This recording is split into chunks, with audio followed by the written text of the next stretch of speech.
Boa noite, amigos da TV Rio Branco.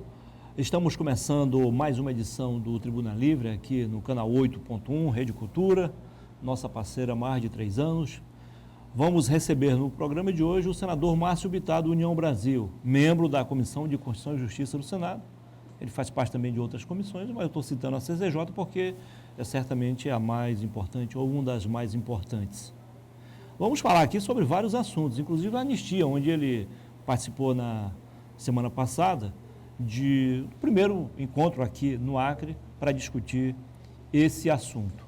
Como sempre, Narciso Mendes e Osmir Lima estão aqui a compor a bancada de debatedores, entrevistadores. Do outro lado, você, amigo telespectador, que é a razão do nosso sucesso, da nossa existência. Nós vamos ao intervalo comercial e voltaremos em instantes para começarmos a entrevista com o senador Márcio Bittar, do União Brasil. E você, claro, vai continuar conosco. Até já.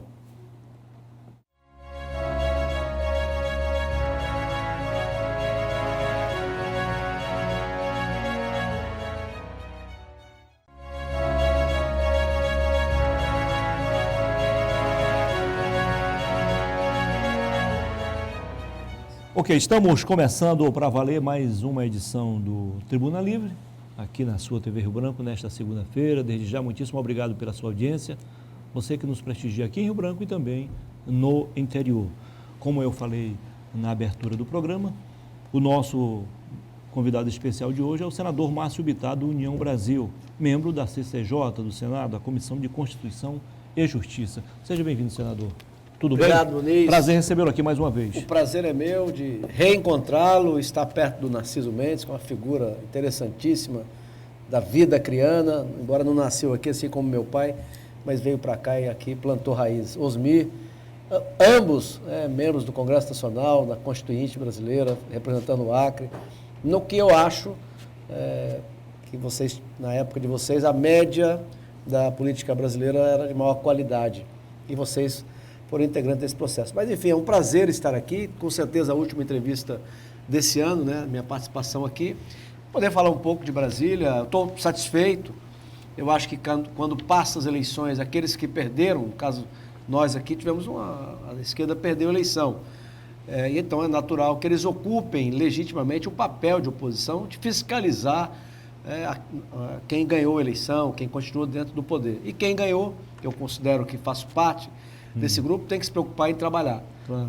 Você tem muitos problemas, e sempre vai ter na educação, na saúde, na segurança pública, muitas obras importantíssimas aqui em Rio Branco e no interior, iniciadas, que precisam ser terminadas. Então, eu, particularmente, me taquei para Brasília logo depois das eleições para ajudar a resolver o problema criado a partir da decisão do ministro Flávio Dino, que governou o Maranhão e deixou o Maranhão mais pobre do que o Acre, né? Hoje é o estado mais pobre do país, um dos mais violentos também. Concordo com ele em parte, as emendas sempre podem ser aperfeiçoadas, ter mais transparência, começo, meio e fim. Só discordo dele ter parado obras. E, aliás, eu quero, sobre esse capítulo, dizer que aqui no Acre, as obras, por exemplo, cuidadas pelo Bocalon e pelo DERAC, não tem um indício de erro, não é nem de malversação, nenhum indício de erro. Ao contrário, as obras que o Bocalon está tocando, importante em Rio Branco, que o governo do estado toca através do DERAC, que eu conheço bem, eles estão com um cronograma de execução acima do dinheiro que receberam. Mas, graças a Deus, resolvemos essa parada. Semana passada foi sancionado o acordo construído com o Supremo Tribunal Federal, o Congresso Nacional. Portanto, agora o fluxo normal dessas emendas continua. Então, é um prazer estar aqui, conversar um pouco sobre o Brasil, sobre o nosso estado. Estou à disposição. Okay. Boa noite, Osmir Lima. Boa noite. Boa noite, doutor Narciso. Boa noite. O senhor pode começar hoje, o Osmir começou no programa anterior, então fique à vontade. Primeiro, Muniz, nós temos que nos ater, viu, Osmir Lima, que nós vamos hoje conversar com um cidadão cujas opiniões ele sabe defender com muita proficiência. E daí a minha primeira pergunta ao senador Márcio Bittar. Essa denominação direita e esquerda vem da Revolução Francesa. Sim. Jacobinos e gerondinos. Uhum. E de lá para cá, e ultimamente, ela tem sido muito explícitas. Uhum. Você divide as sociedades, não só a nossa, em direita e de esquerda. Fundamentalmente sim, mas claro que tem 1000 nuances, né? Entre uma coisa e outra tem variáveis, 1000, né? Eu fico com a definição mais clássica. A direita é aquele que quer... Eu lembro, tem uma entrevista do Ronald Reagan, ele diz uma coisa que eu vou repetir, não com as palavras exatas dele, mas ele diz o seguinte, olha, e ele era de direita, um conservador, ele disse assim, olha, nós criamos o Estado, nós seres humanos, criamos o Estado, demos a ele o poder, inicialmente, da força, da segurança, da lei, e ao criarmos o Estado, nós abrimos mão de uma parte da nossa liberdade e transferimos ao Estado, para ele resolver certas paradas. No entanto, ele tem que ser vigiado constantemente, senão ele entra em áreas para as quais nós não o criamos. Então, eu penso que no sentido clássico é por aí.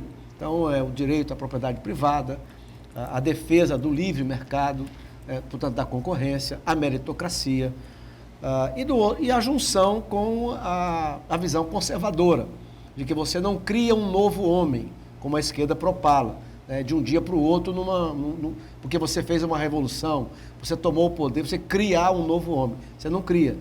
Isso tudo é uma evolução. Os valores que fizeram com que a sociedade chegasse até aqui são milenares, não foram construídos e não vão ser destruídos de uma hora para outra e tal. Agora, há uma confusão, porque, por exemplo, a esquerda hoje, ela trata qualquer um que ela não gosta de fascista, né, de nazista. E aí isso confunde a opinião pública. Quando nós sabemos, uma vez tinha um pessoal do UNB, eles pegaram os 5 valores fundamentais do fascismo, do nazismo, né, que é o fortalecimento do Estado, a centralização da economia e tudo mais, e fizeram perguntas sem dizer que eram os 5 princípios, e foram entrevistar os parlamentares. Eu fui um dos entrevistados. Então, quem concorda, então ele lia lá o conceito e perguntava para o parlamentar se ele concordava ou não concordava e tal. Eu tive o prazer de ser um dos que menos concordou. E a Perpétua Almeida, que era deputada federal, foi uma das que mais concordou. E sem saber que aqueles princípios eram a base do fascismo, do nazismo na Europa. Enfim, mas eu sou de direita porque penso que o Estado deva se meter o mínimo na economia, na vida privada, particular das pessoas, não deve se meter em religião, nada disso, acho que ele tem que... Então o senhor concorda com o pensamento de Adam Smith? Sim, claro, claro. Senador, eu sou um dos que acompanham quase que diariamente, ou diariamente, não sei, me lembro, os seus discursos no Senado Federal, com relação à Amazônia e à questão ambiental. Eu digo de antemão, e tenho me manifestado, que eu concordo plenamente com sua posição com relação à questão amazônica, ao desenvolvimento da Amazônia, à miséria da Amazônia. É isso aí. E eu fiquei indignado. Eu sou descendente dos que fundaram a cidade de Cruzeiro do Sul. Agora, que imenso sacrifício os nordestinos que para cá vieram, não se sacrificaram para tentar criar um mínimo de civilização por essas plagas. E um dia desse casou uma indignação. Eu tive vontade de sair do Acre e sair do Brasil. Eu ainda não fiz, que além de velho, eu tenho compromissos familiares ainda. Quando você proíbe que uma estrada seja construída para o município, por exemplo, de Porto Walter, mesmo considerando o Jordão, o Taumaturgo e outros municípios isolados, que agora, durante o vazio dos rios, a vazante dos rios, não tinha comunicação nenhuma, a não ser de teco-teco. Há um custo que o gás chegou a R$ 250 por lá. Nós temos uma floresta, que eu não sou a favor de derrubar toda, mas nós temos uma floresta no ar com 83% preservado. E nós estamos um bando de miseráveis debaixo dela. Essa sua posição tem a minha concordância, e eu gostaria que também o senhor expressasse aqui aquilo tudo que tem expressado dentro dos limites, claro, primeiro, nas redes sociais. Quero lhe cumprimentar e de fato, a recíproca é verdadeira. Eu tenho também lhe acompanhado e a gente nos preocupamos com essa questão. Eu acho que qualquer político, desde esses mais jovens, eu sempre digo a eles, olha, se você quer ser político no Acre, na Amazônia, você tem por obrigação estudar essa matéria, porque esse é o entrave, né?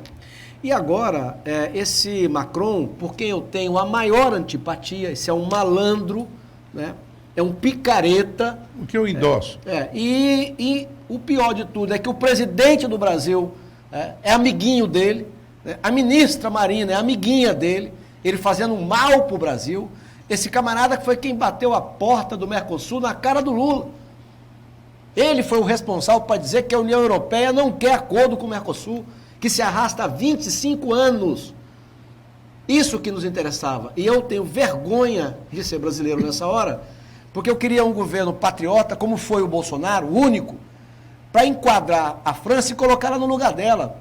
O que me causa indignação, Osmir, é o seguinte: como é que um continentezinho, que é a Europa Ocidental, que não produz a comida que come, e nem tem como produzir, e não produz a energia que consome, manda na gente? Como que pode isso? Aí agora, mais uma vez, este Macron, a França, provou que defende a economia francesa travestida no Brasil de preocupação ambiental. Quer dizer, não é só uma empresa, Carrefour, que se colocou contra a carne brasileira com adjetivos que deveriam ser reprimidos pelo presidente do Brasil, que se omitiu vergonhosamente. A ministra deles, da Agricultura, endossou a posição da rede Carrefour, que merece do Brasil repúdio duro. E agora eu vi a CNA se posicionar e não perdi a ocasião de dizer o seguinte: parabéns à CNA, mas eu tenho o direito de lembrar que nem sempre a CNA trabalhou para evitar que a esquerda chegasse onde ela está. Eu tenho o direito de lembrar que uma parte do agronegócio brasileiro aceita vender a Amazônia porque negocia com a Europa. São apátridas.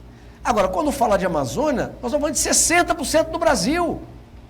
Quer dizer, uma riqueza fantástica aqui dentro, e como você diz, e a gente morrendo de fome. Quer dizer, o único estado da Amazônia em que a quantidade de profissionais, de homens e mulheres com carteira assinada é maior do que Bolsa Família é Rondônia. Será que é uma coincidência? Rondônia é o único dos estados da Amazônia que tem 1/3 dela no agronegócio. E aí, por consequência, porque isso não é coincidência, como consequência, o único estado que tem mais carteira assinada do que Bolsa Família. Os outros todos, nós temos 135 mil pessoas no Bolsa Família. Olha os nossos jovens perdidos. A falência da política. Pessoas que, na flor da idade, querem criar família, querem viver e não tem alternativa. Aqueles que podem estão saindo daqui. Eu lembro o Jorge Viana no tempo dele dizendo: o artigo mais vendido é mochila. Ele é culpado. Ele é com a Marina que implantou isso aqui, que fez as leis que nos aprisionam. E aí, macumunado com pessoas, não todos, mas macumunado com pessoas do Ministério Público, federal e estadual, que se preocupa se o Bocalhon, se tem uma peça que o Bocalhon não pode, um prefeito não pode dizer que acha que não deve custear com dinheiro público uma peça chamada Papai Noel Gay. Com isso o Ministério Público se preocupa. E inclusive se preocupa, não todos, né, mas de aceitar pedido de ONG para proibir obra. Como é que você proíbe ponte? Como é que você proíbe estrada? A Marina proibiu o Brasil tirar petróleo a 500 quilômetros da foz do Amazonas. Sim. 180 da costa brasileira do Amapá. Ela não vai dar licença, o governo do PT não vai dar licença para o asfaltamento da 319. Absurdo. Que é um total absurdo. E o nosso caso, eu falei várias vezes, o resultado da Marina Silva, do estado natal da Marina Silva, você tem Santa Rosa, Jordão, Taumatugo, Porto Valdo, onde o bujão de gás, como você mencionou, chegou a R$250, porque não pode fazer uma estrada. Ô senador, Doutor Narciso, o senhor faz a pergunta no próximo bloco, tá bom? Nós vamos ao primeiro intervalo comercial e, claro, você que nos prestigia vai continuar com a gente para conferir o segundo também e o terceiro bloco. Já já a gente volta para continuar a conversa com o senador Márcio Bittar. Fique com a gente.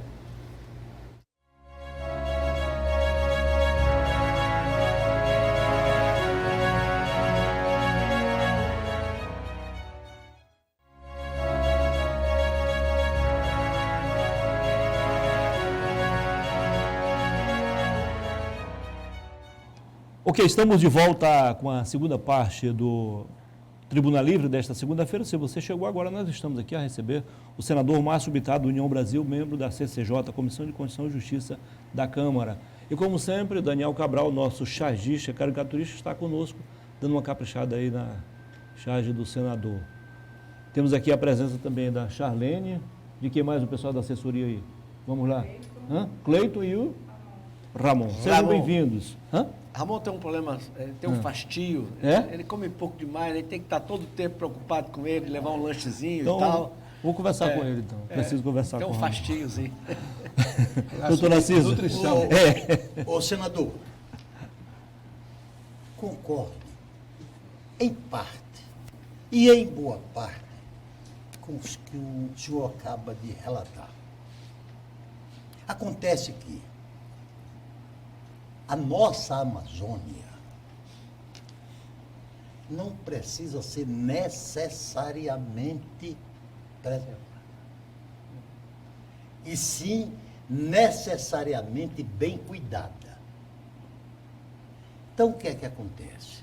O mundo inteiro hoje olha para a nossa Amazônia como o maior bioma do planeta. E o mundo está intoxicado ou não pela questão ambiental. Não é só o Brasil. Então, quando eu me reporto à Amazônia, que eu acho que é a preservação dos 83% do nosso território, não pode ser mantida estabelecido o status quo. Por exemplo, se nós irresponsavelmente tratarmos a Amazônia, o mundo inteiro vai se insurgir contra nós, dado o modismo ambiental. Eu, quando falo em preservar a Amazônia, eu pergunto a mim mesmo, a que custo? A que custo? A custo da miséria dos 30 milhões de brasileiros que vivem sob a floresta? Hoje é isso. Não. Então, agora mesmo aconteceu uma COP lá no Afeganistão. Azerbaijão. E os países ricos, que já exploraram todas as suas florestas, já industrializaram-se todas, recusa-se a pagar a nós brasileiros o custo da nossa Amazônia. Eu sou da opinião, Osmir, divido um pouco da sua opinião e da do senador Márcio Bittar. E que nós respeitamos. O que nós temos que fazer é com que os países ricos, os bilionários, os trilionários, ajudem. Lamento lhe informar que eu acho que isso nunca vai acontecer. Então, exatamente. Então, porque a Amazônia, se tem tanto valor, que pague-nos a sua preservação por um justo preço. O problema é que não há mecanismo que você possa exigir que isso aconteça. Vamos primeiro esclarecer, é bom para a opinião pública que está nos prestigiando, que mundo é esse? Você disse assim, o mundo, porque os alunos da Marina, que recebem muito bem que vivem nababescamente, inclusive na mídia, nas secretarias de meio ambiente, que fazem convênio com essas ONGs, com o dinheiro do Macron, né, para comprar a consciência e o patrimônio nacional, vivem dizendo assim, toma cuidado, porque senão o mundo não compra de vocês. Que mundo é esse? Europezinha ocidental? Vou repetir as palavras do Paulo Guedes, num debate que ele estava tendo com a comunidade europeia. Falei assim, olha, eu vou aqui, não vou lembrar exatamente os números, vai ser mais ou menos o que ele disse, tá? Mas é mais ou menos isso mesmo. O problema é o seguinte, no começo do século, o nosso comércio com vocês era de 5 bi, ou 10 bi, com a China era 10 bi. Em 20 anos, o nosso comércio com vocês passou de 10 para 11 bi. Com a China passou a 130 bi. A verdade, aí disse o Paulo Guedes, e aí é literal, que vocês estão se transformando em irrelevantes para nós. Veja, que mundo é esse? A China está preocupada com esse debate? Conversa fiada. Permite só uma ligeira parte, dentro do que você está colocando. Nós exportamos para a China, em termos até de agronegócio, 60%. Para a França, 1%. 1%. E a China compra do Brasil, não é porque ela gosta do Brasil, não, é porque ela precisa. A Índia compra porque precisa. Então, na verdade, o mundo que os ambientalistas dizem está reduzido à Europa Ocidental. Porque o próprio Estados Unidos agora sai da mão do Joe Biden, da esquerda, e volta para a mão do Donald Trump. Tá? E outra coisa, essa picaretagem, e eu fui talvez o único senador que tenha votado contra a criação do crédito de carbono, por duas razões básicas. O que é a criação do crédito de carbono? Você abre mão de produzir arroz, soja, milho, produção real. Você abre mão de tirar petróleo, de tirar potássio e joga para uma bolsa em Nova York, lá na Europa, um tal de crédito de carbono, algo que você não pega. Primeira razão. Então você abre mão do real para uma coisa que você não sabe onde é que está. Né? E a outra questão é que a base desse raciocínio é a mesma. Qual que é a base? Os países ricos olham para nós e dizem o seguinte, nós fizemos, os ricos, nós fizemos o que vocês não podem fazer. Se vocês fizerem o que nós fizemos, o planeta entra em colapso. Só título de então, só para terminar o raciocínio. Então, não façam o que nós fizemos e nós, os ricos, os compensaremos. Mas isso nunca vai acontecer. Você falou de crédito de carbono, mas os outros ativos ambientais também entram na mesma regra? Tudo o princípio é o mesmo. Não produzam, eu que estou produzindo, eu que estou no topo da cadeia, eu vou lhe compensar. E não vai.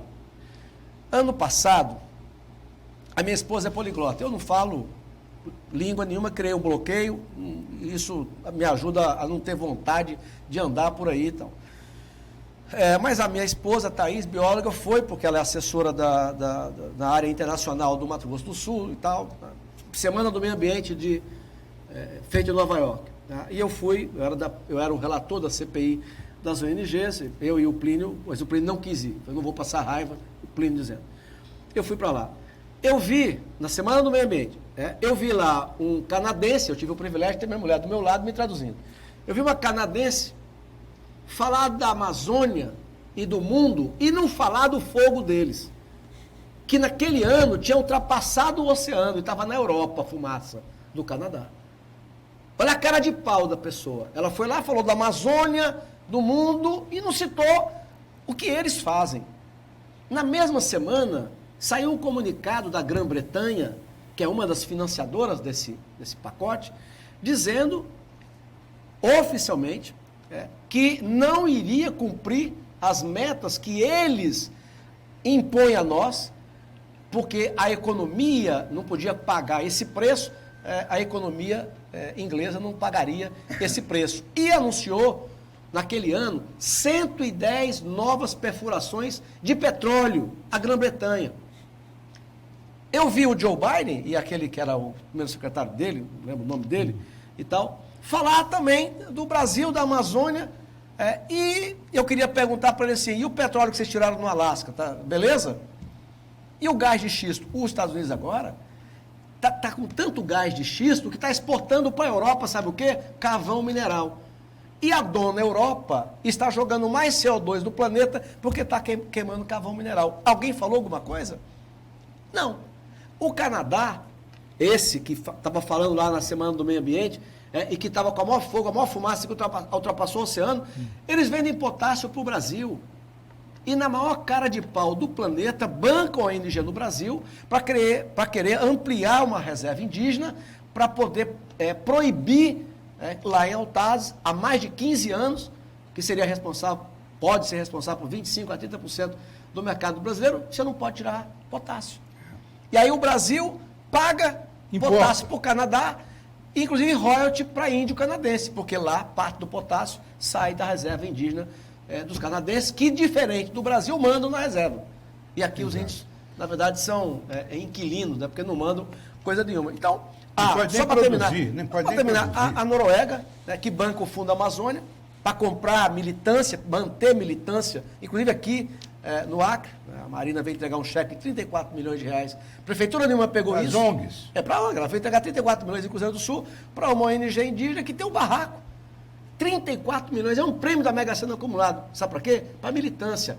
Essa ONG é uma das que entrou na Justiça do Ministério Público Federal contra a ponte de Rodrigues Alves e a continuidade da BR-364 de Cruzeiro do Sul a Pucallpa, no Peru. A dona Noruega, que banca isso, vive de quê? Petróleo e gás. 51% do PIB da Noruega é de petróleo e gás. E é o primeiro país, esse ano, não terminou ainda, esse ano foi o primeiro país do planeta a autorizar a perfuração de minério no fundo do oceano. Então, esse mundinho, que não produz a comida que come, que não produz a energia que consome, é que manda no Brasil. E a gente abre mão de tirar potássio, de tirar minério, de tirar nióbio. Tirar a nossa riqueza, aproveitar. E aí o pagamento qual que é? 30 milhões de pobres. Qual é a região mais pobre do Brasil? Você que tem origem no Nordeste, não é mais o Nordeste. Não. A região mais pobre do Brasil é a nossa. E não é por coincidência que a região mais pobre do Peru é a Amazônia peruana e a região mais pobre da Bolívia também é a Amazônia boliviana. Mas, senador, primeiro eu já endosso, como sempre fiz nas redes sociais, suas palavras. A recíproca é verdadeira. E eu quero apenas fazer um esclarecimento rápido. O Fundo Amazônia, você já explicou, não serve e já existe há muito tempo. A pergunta que eu faço é a seguinte: eu vivo em política desde 16 anos. Para que tem servido o Fundo da Amazônia objetivamente para o Acre? Nada. Muito bem. O crédito carbono, Narciso, o crédito carbono é a coisa mais perversa que se pode criar aqui para a região. Porque eu tenho 100 mil hectares de terra, eu preservo isso aqui, recebo, não gera emprego nenhum, só vai servir o dinheiro para mim, né? O dinheiro da minha terra, eu recebo e posso morar lá em Nova York, Manhattan, né? Com esse dinheiro e a Amazônia aqui, intocável, e eu deixo uma outra pessoa tomando conta para ninguém invadir. Mas, senador, mudando um pouquinho de tom, eu tenho visto um comportamento também de algum tempo que nos preocupa como brasileiro e principalmente como constituinte, que é a violação constante da Constituição. E agora, para coroar essa violação por parte do Supremo Tribunal, eles abriram um processo contra o deputado Van Basten, do Rio Grande do Sul, por ele ter feito um pronunciamento da tribuna da Câmara dos Deputados. A nossa Constituição diz, no artigo 53, na Constituição que nós aprovamos, senhor Narciso, os deputados e senadores, eu estou lendo, são invioláveis civil e penalmente por quaisquer de suas opiniões, palavras e votos. Para concluir, senador, diz também o artigo 52 do Senado Federal, e aí é onde eu queria que o senhor me respondesse, compete privativamente ao Senado Federal. Inciso 2. Processar e julgar os ministros do Supremo Tribunal Federal, os membros do Conselho Nacional de Justiça e o Conselho Nacional do Ministério Público, o Procurador-Geral da República e o Advogado-Geral da União por crimes de responsabilidade. Eu sei que é um movimento, creio que você faz parte, Sim, faço. com outros bravos senadores, de querer tentar levar o Brasil à legalidade. Eu sei que o regimento interno do Senado precisa ser modificado, senador. Sim. Porque fica na mão do presidente colocar ou não em pauta para discussão. Esse atual presidente, Pacheco, eu não vejo nenhuma disposição dele fazer isso. Correto. Fala-se que o próximo presidente será o Davi Alcolumbre, aqui do Amapá. Sim. O senhor tem esperança que ele possa vir a fazer isso? Bom, primeiro eu quero concordar e colocar a minha angústia ao lado da sua. Eu sem nenhuma dúvida, nós já estamos vendo e assistindo coisas que nos assemelham a ditaduras. Por exemplo, nós temos aqui presos políticos? Temos. Temos. Nós temos aqui exilados políticos? Temos. Temos. Nós temos aqui a quebra do devido processo legal? Temos. Você tem um ministro que se diz vítima, ele aponta, processa e condena. Nós temos um julgamento que nenhum daqueles membros, incluindo o presidente Bolsonaro, tem foro privilegiado. E está sendo julgado na última corte, quando devia ser na primeira instância. Você tem aqui atentados claros à liberdade de opinião e de imprensa? Claro que tem. Quando o ministro do Supremo Tribunal Federal, ele derruba... Porque quando eu aqui no nosso estado, nós enfrentamos aqui 20 anos de PT. Quando me atacavam, eu achava que era um exagero, eu entrava na justiça e andei ganhando alguns, inclusive. Você pegava o elemento... vamos separar. Então, se o elemento gravou uma coisa, te ofendeu, lançou um falso, como a gente fala, você entra na justiça e vai processar o sujeito e pode ganhar, como eu ganhei, em alguns casos e tal. Agora, outra coisa é quando um magistrado derruba um perfil. Você não tem como saber o que é que eu vou falar amanhã. Então, é censura prévia. Censura prévia. E o que mais me espanta, Osmir, é ver grande parte da mídia oficial bater palma para isso. Amanhã pode ser ele. Claro. Hoje é comigo, amanhã pode ser com ele. Bom, e o Congresso Nacional? O Senado? Infelizmente, nós não temos 54 votos para impeachment o ministro. Agora, veja, para quem acha, tá nos assistindo, assim, então não tem jeito. Então, peraí. Quando o Collor assumiu, quem diria no primeiro ano que aquele Congresso o caçaria? E caçou. Quando a Dilma assumiu o segundo mandato, quem diria naquele primeiro ano que aquele Congresso a caçaria? E caçou. Veja, o último pedido de impeachment, nós chegamos a 36 assinaturas. Nunca tínhamos chegado a 20. Chegamos a 36. Então, infelizmente, eu não posso enganar as pessoas. Inclusive, não é da minha natureza. Eu sou obrigado a dizer que na democracia há uma construção. Por que é que hoje o presidente Bolsonaro, por exemplo, para ele é uma questão de vida, para a nossa liberdade, para a democracia, a eleição de 2026 num capítulo à parte. Você tem o capítulo da eleição de presidente da República, da Câmara Federal, mas tem um capítulo à parte que é a eleição do Senado. O PL vai lançar, e o Bolsonaro é que está cuidando disso, vai lançar 27 candidatos, portanto, nos 26 estados e no Distrito Federal, todos com o mesmo número, 222.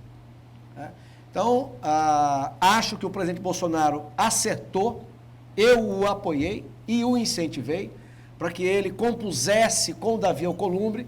Aquele nosso eleitor mais radicalizado não gosta disso. Só que, veja, o que adianta lançar um candidato de oposição para perder? Quando você compõe, o PL vai passar a ter pedaços do poder no Senado.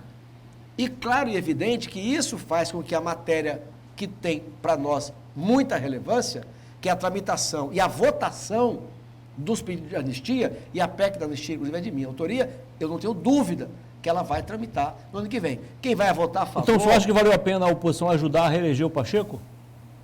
Eu acho que se o PL, naquela ocasião, tivesse feito uma composição, como fez agora, ele teria obtido espaços de poder que não que poderia não ter chegado algumas coisas aonde elas chegaram. O próprio presidente Bolsonaro diz que hoje o PL no Senado é como zumbi. É que ele não faz parte, não dirige nenhuma comissão, não tem cargo importante na mesa. Vou repetir, o que adianta, por isso que eu repito, eu apoiei e incentivei o presidente Bolsonaro a fazer o que ele fez, eu estou do lado dele. E o que ele fez agora? Ele próprio pegou a bancada e ele negociou o apoio da bancada, em nome de uma agenda. Eu não tenho dúvida que essa agenda vai tramitar no Congresso. Senador. Agora, quem vai votar a favor ou contra a anistia, aí, colega, é cada um com seu estado. E vai ter uma campanha, aqui no Acre começou, com a iniciativa do vereador João Marcos, no Brasil inteiro, a favor da anistia. E só para terminar, o projeto do Davi Alcolumbre, senador, e do Hugo Mota, é de 4 anos. Vamos pegar o caso do Davi. O Davi sabe que para ele ter um projeto de 4 anos, ele vai depender muito da bancada de direita que vai ser eleita em 2026. Ô, senador. Então, é a arte da política, é o possível, não é o que eu quero, Isso. mas é o possível. Doutor, nós vamos a mais um intervalo comercial, o senhor volta na sequência, ok? Márcio Nunes, por gentileza, nós vamos ao intervalo comercial e voltaremos em instantes com a terceira e última parte do nosso Tribuna Livre de hoje. E, claro, contaremos mais uma vez com a sua audiência. Até já.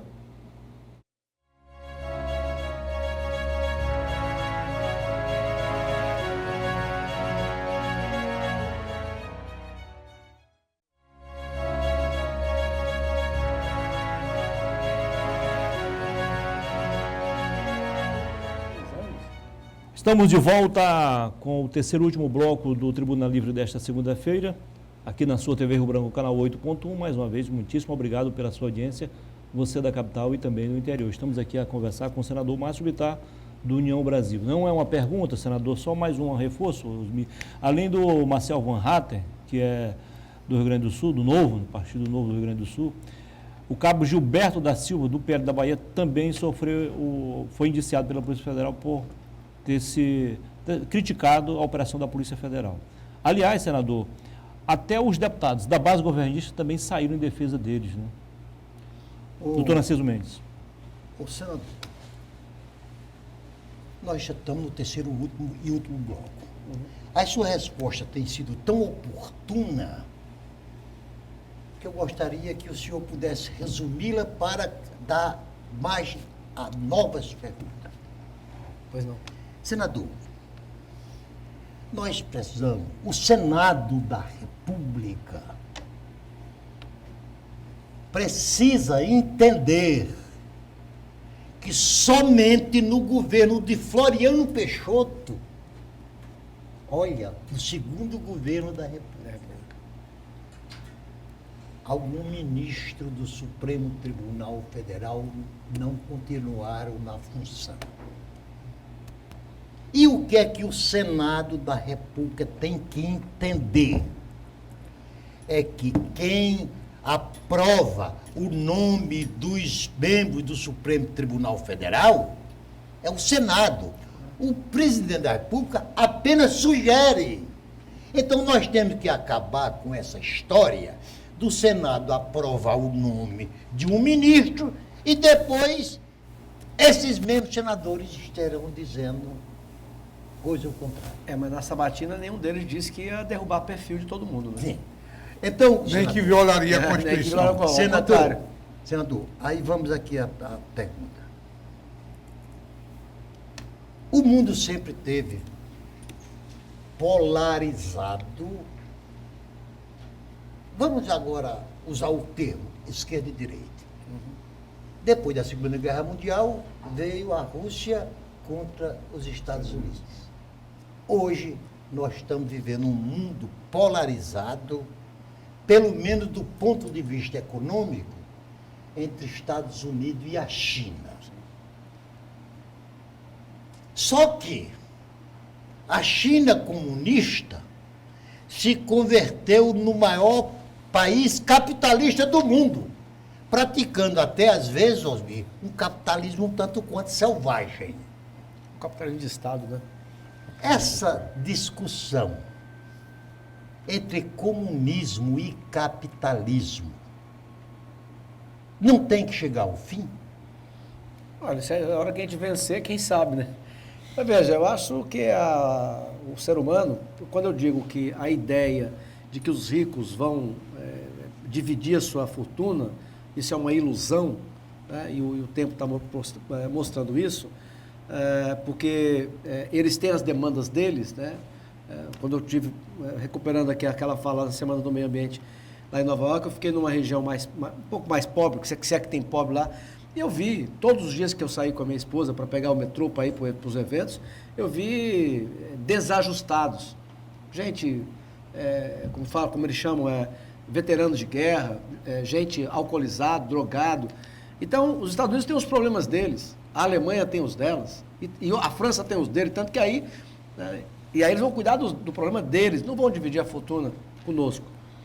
Então, do mesmo jeito que os países ricos, eles vencem alguma etapa e aparecem outros desafios, eu acho que a discussão da forma de organizar a sociedade será eterna, porque você não vai chegar a um ponto máximo, né?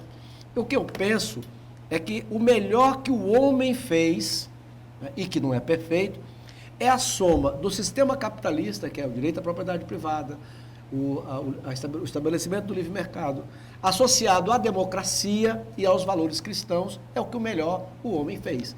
No entanto, a maior parte do planeta não vive sobre esse regime. Você falou da China. A China, hoje, ela abriu o mercado ao sistema capitalista, mas o sistema político na China continua sendo dominado pelo Partido Comunista Chinês. Partido único. Partido único. Você tem ali, a população chinesa é fiscalizada. Eu não lembro mais agora de cabeça, eu já falei sobre isso, já até fiz um pronunciamento, não lembro mais. Mas deve ter assim 1 bilhão na China de câmeras. Eles fazem pontuação do cidadão. Então eles têm o controle das pessoas na China. Portanto, o regime político chinês é comunista. Agora, um país como o Brasil, ele deve compreender que tem que separar, né, o que é assuntos de negócio, o interesse nacional de vender, de comprar, isso não deve ter ideologia, e, ao mesmo tempo, de que lado nós devemos estar com os valores que cada um defende. Eu quero estar ao lado da visão muito mais aliado aos Estados Unidos que à China. Senador, discute-se hoje no Congresso Nacional uma coisa que, do meu ponto de vista, é extremamente necessária, que são os cortes de gastos. O Brasil precisa diminuir os seus gastos, o poder público precisa diminuir os seus gastos. Nos países civilizados, um pequeno exemplo, a diferença entre o maior e o menor salário de um servidor público é de até 8 vezes. Sim. E em alguns outros países, 10 vezes. No Brasil, tem um cara que ganha um salário mínimo e outro ganha 50, 100 mil reais, servidor público. Sim. E dentro desses cortes de gasto, há também uma lei que já existe de limitar os salários. Como é que o senhor está vendo o que tem de positivo nessa discussão que está sendo realizada no Congresso sobre esse corte de gastos e o que o senhor acha que não deveria constar? Bom, eu vou dizer o que o mercado, que não é meu, não é seu, o livre mercado reagiu. Ele reagiu com um completo desdém a essa proposta do governo. Não é à toa que o dólar, pela primeira vez na história, passou de R$6. Isso nunca tinha acontecido. Porque o mercado entende que o governo está dourando uma pílula, ele não está cortando o que ele devia cortar. A esquerda, em lugar nenhum do planeta, ao assumir o governo, ela não tem histórico de cortar gastos. Ao contrário, ela tem histórico de emitir moeda. Né? E foi o que a Dilma fez e quebrou o Brasil. E, infelizmente, o governo Lula, Haddad, na minha opinião, está indo na mesma direção. Agora, o que eu posso dizer de mim, se tiver qualquer proposta que, de fato, seja a diminuição do tamanho do Estado brasileiro, vai ter meu apoio. Agora, aumentar a carga tributária, num país que já tem tanta carga tributária, aumentar qualquer tipo de taxação, não vai ter a minha aprovação. Veja o que o Bolsonaro fez. De certa maneira, o Donald Trump fez a mesma coisa. O Bolsonaro diminuiu a carga tributária, nós aprovamos um pacote de medidas modernizadoras para a economia, destravando um monte de burocracia e tal, que nós podemos fazer. Pegou uma guerra, pegou uma pandemia e terminou o mandato com o Brasil tendo uma inflação menor, terminou a pandemia com uma inflação menor do que os Estados Unidos, diminuindo o desemprego e aumentando o carteira assinada. Quer dizer, você diminuiu a carga tributária, diminuiu um pouco algumas burocracias e você aumentou a atividade econômica. Aí vem as estatais passaram a dar lucro, agora passaram a dar prejuízo. Mas, enfim, como parlamentar, se tiver alguma proposta de diminuição do tamanho do governo do Estado brasileiro, vai ter meu apoio. Aumentar a carga tributária, não. Ô, senador, O senhor aproveita, doutor, você já faz as suas considerações finais da Senador. pergunta, tá?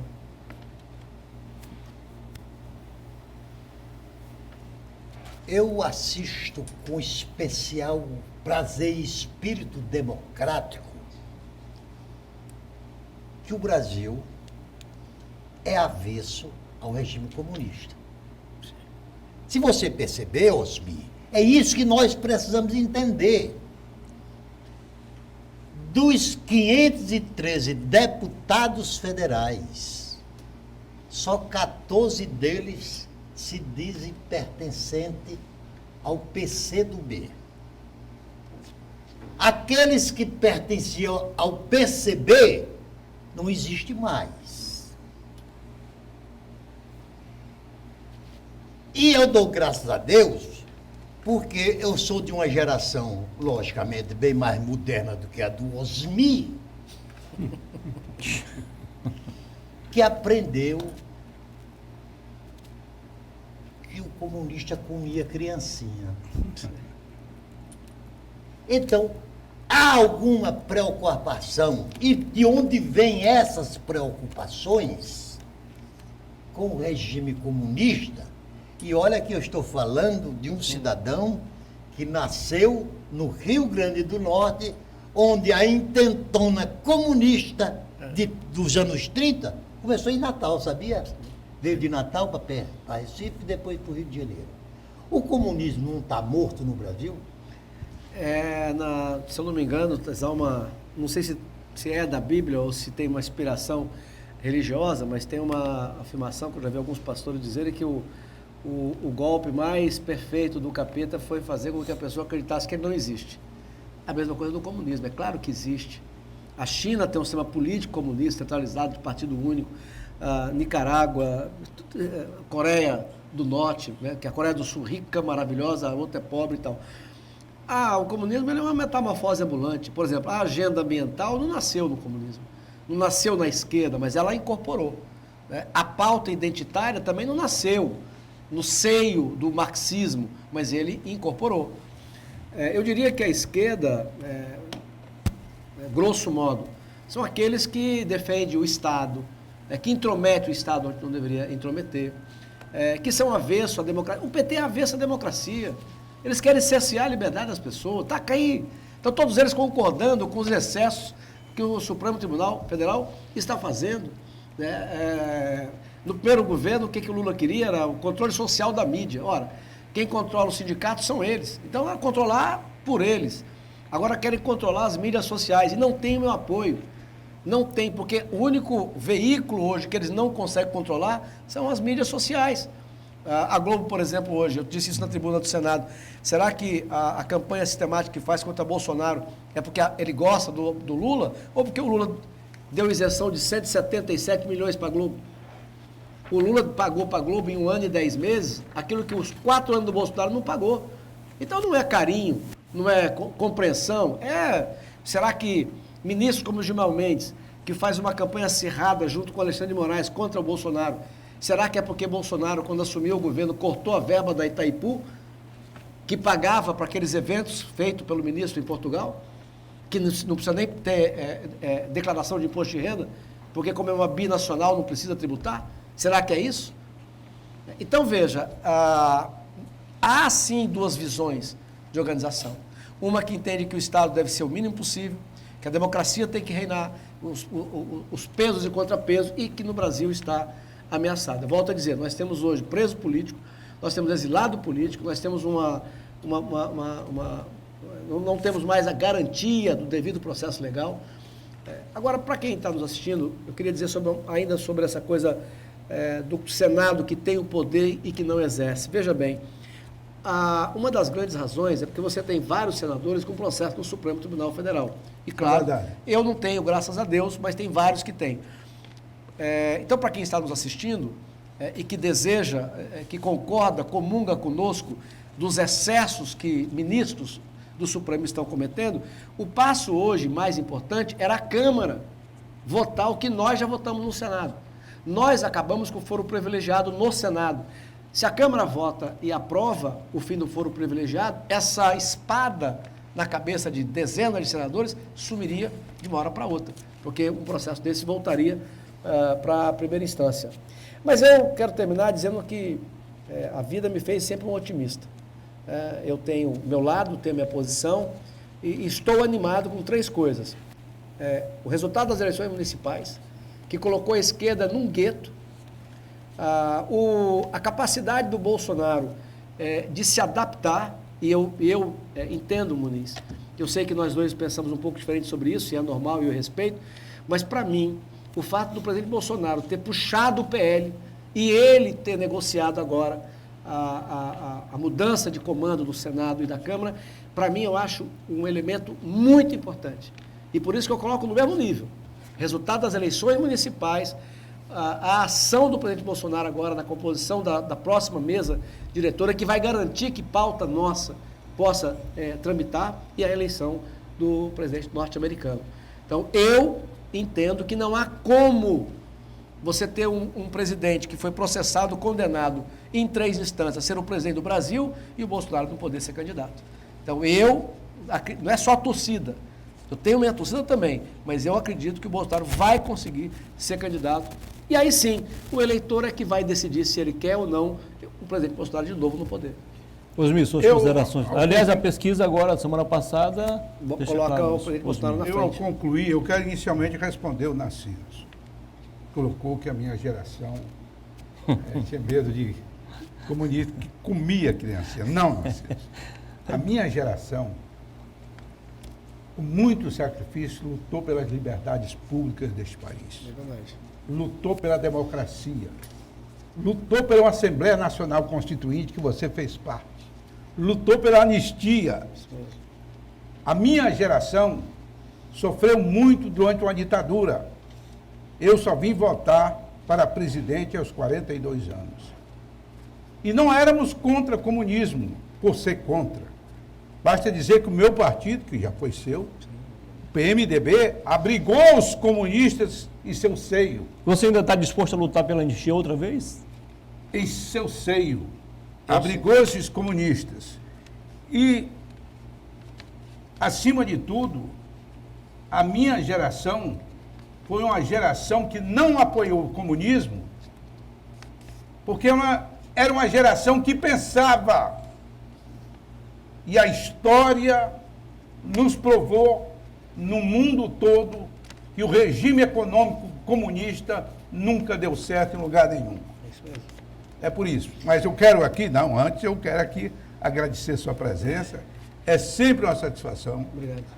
Eu acho que você é um senador que pensa adequado à minha geração. Obrigado. Porque nós tínhamos partidos naquela época, ideias, que hoje falta muito no Congresso Nacional. Parabéns. Osmir, só um pouquinho. Eu acho que você interpretou mal a minha... Não, ele foi só falar em tom de brincadeira com ele. Não, porque se existe alguém que é anticomunista, sou eu. Então, o que eu disse é que não adianta o comunismo querer se recrudescer no nosso país, que o nosso povo é de índole anticomunista. Legal. Não, você citou que eu...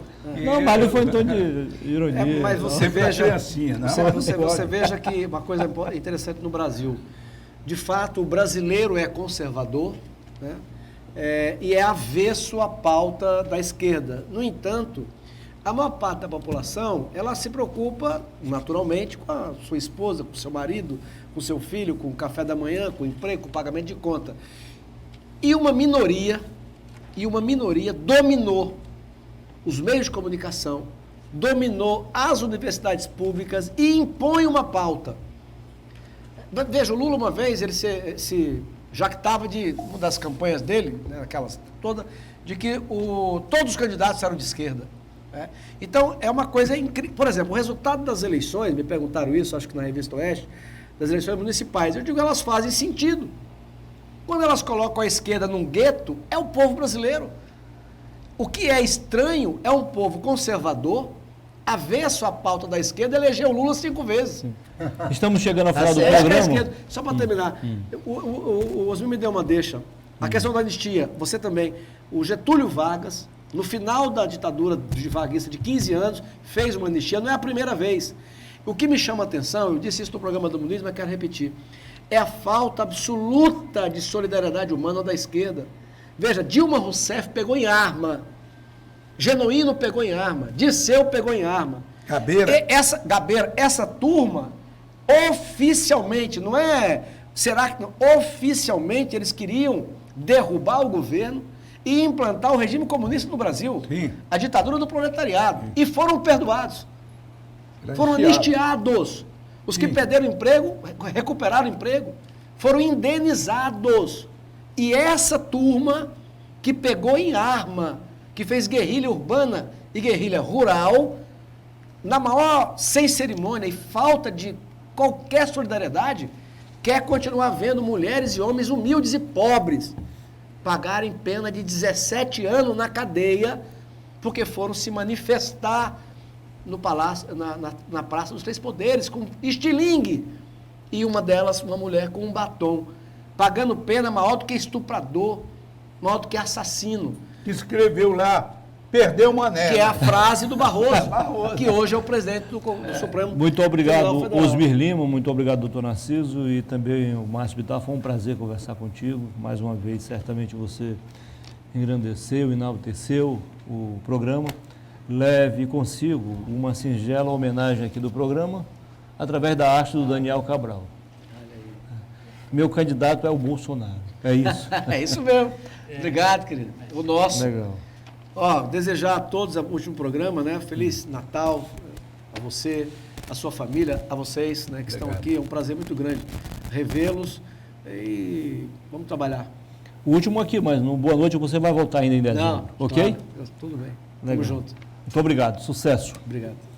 E muito obrigado também, claro, a você, amigo telespectador, que mais uma vez nos prestigiou. Muito obrigado pela audiência. Boa noite a todos e que Deus nos conceda uma semana de paz, de harmonia e de prosperidade. Valeu. Cuidado.